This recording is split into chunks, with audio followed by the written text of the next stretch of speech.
Hi everyone, and thanks for being with me. I'm actually broadcasting today from Katoomba in New South Wales, where my wife and I are having a nice journey around the coast, the eastern coast of Australia. But it doesn't mean that I'm not aware as to what's happening in the United States. And, thank God to this latest invention called the internet, I'm able to find out exactly what is happening, what are people saying, what they're thinking, and the impact that it's having on the campaign and perhaps the world. So here we go. My biggest thing right at this moment is, why does Donald Trump think that asylum seekers, people that are coming to the United States because they're persecuted in their own country, they feel unsafe, and they want to come to a place in which they hopefully will be safer, why he keeps referring to them as asylum seekers? Because I believe his version of asylum is this version of a lunatic asylum, a place whereby back in the late 19th century, early 20th century, it was used as a place to house those people who had psychological and emotional issues. We've changed the name these days to mental health institutions and given them a whole variety of helpful, more or less severe names, I guess, than lunatic asylums. But I think Trump thinks that the people coming into the United States are not seeking a safe place, but they're escaping from these lunatic asylums that he believes have their doors opened, that they're releasing all of these people, they have nowhere to go, but they are heading to the United States. So in other words, he believes they are crazy people who are entering the United States because they're escaping from these terrible institutions.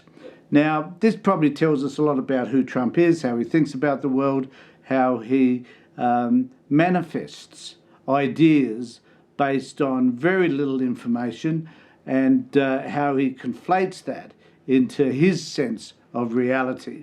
I mean, the best way of describing that were the tornadoes coming across Florida, and how he drew that map of them having going into Georgia. So he can even determine where the weather is going to eventually be, because Trump, as everybody tells him, is the closest thing to God, and therefore he must know absolutely everything, which is a little bit sad, because it's quite evident from his conversations and from his talks that this man has a small and negligent intellect, and that he doesn't offer much at all in terms of the debate, the discussions that need to be had, in particularly in relation to the United States.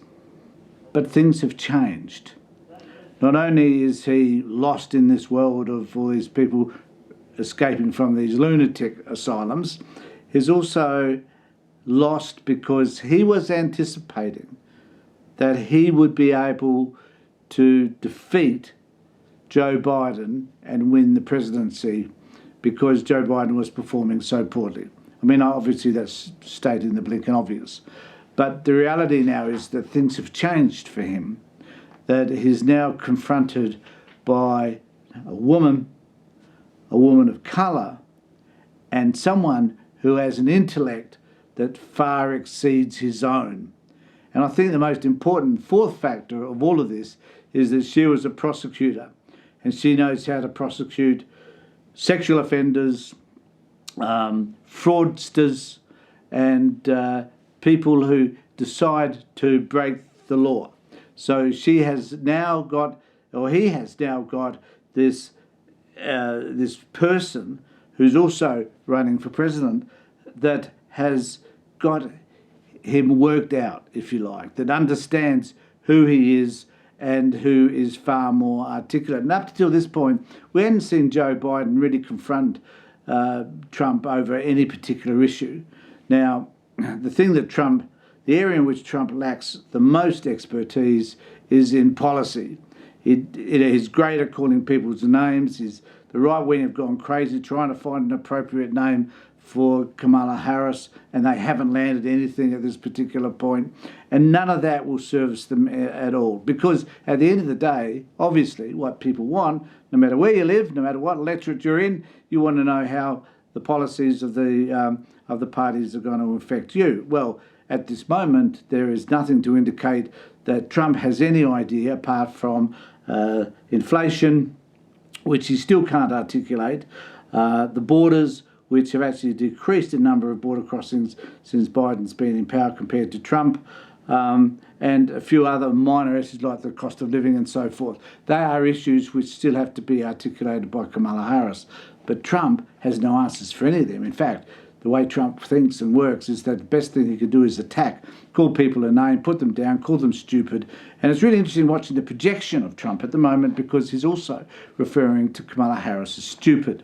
Now, the reality is that he knows, compared to her, he's the stupid one, but he wants to project to somewhere else another version of who he is to Harris. So by doing that, he's saying that she's the stupid one. In actual fact, what Trump is saying is that he knows that he's the stupid one, but he doesn't want you to see that.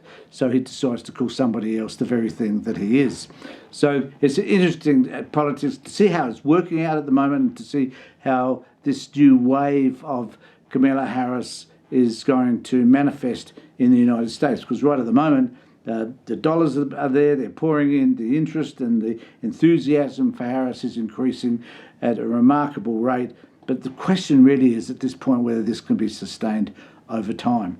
We don't know, and we will have to wait and see, because at this particular point, there's 100 days left in which to consolidate her position. But she's made ground where Biden had fallen behind. She's made that ground up. She's certainly level pegging with him, and in fact, in some of the key states, she's in front. So things are looking far better for the Democrats and far better for the United States, because who knows what might have happened had Donald Trump been, or if Donald Trump, I should say, is successful. Let's wait and see. Let me know what you think. Put some comments below. Also, remember to subscribe to my channel and ring the bell for further notifications. In the meantime, take care, look after yourselves, and be safe.